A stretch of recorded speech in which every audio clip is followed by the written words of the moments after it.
बरगढ़ जिला भेडेन ब्लॉक कुदोपाली टिकरापड़ा गांव में बिजुली आलुआ नथिबारु हैरान होउछन्ते लोके 30 परिवार प्राय 300 रु अधिक लोक 4 रु 5 वर्ष हेब एमिति अंधार रे रहुछन्ते। छात्र छात्री पाठ पढ़िबा पई डिबिरी आलुआ ही भरोसा।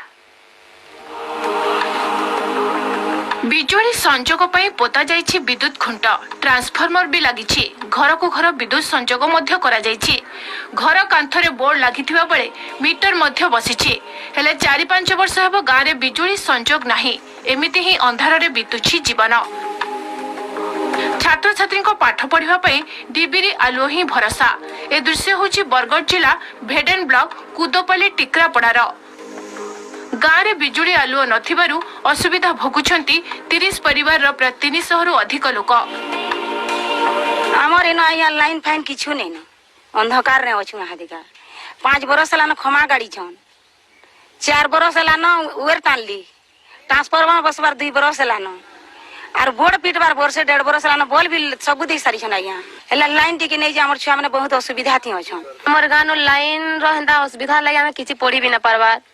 आमे पढ़ू जो बाकी से जगह न पढ़वार भी किछि मायने न रहबार। आमे पढ़ू जो लालटेन डिबा जली करी मोमबत्ती जली करी फिर भी आमे टिके पवन मारला बेले से लालटेन डिबा लिमि जाउछि बाकी हमें पढ़ी न परबार।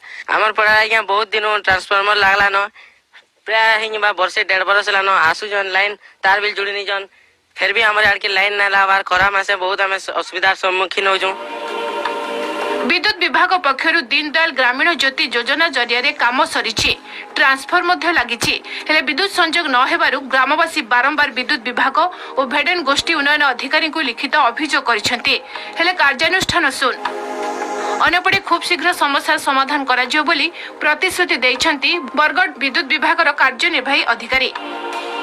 आम एनटीपीसी आम एग्जीक्यूटिव एजेंसी एवं आम जे कॉन्ट्रैक्टर विजय इलेक्ट्रिकल्स तांको आम रिव्यू करी आमर हायर अथॉरिटी सामने भी ऑलरेडी आम निर्देश देइछु सेमानकु जल्दी as per guideline of government तो जल्दी सब विलेज को कंप्लीट करी सब हाउस होल्ड को चार्ज करबा लागि विद्युत विभाग उच्च पदस्थ अधिकारी दृष्टि दे खूब शीघ्र समस्या समाधान पई ग्रामवासी दाबी करछन्ते।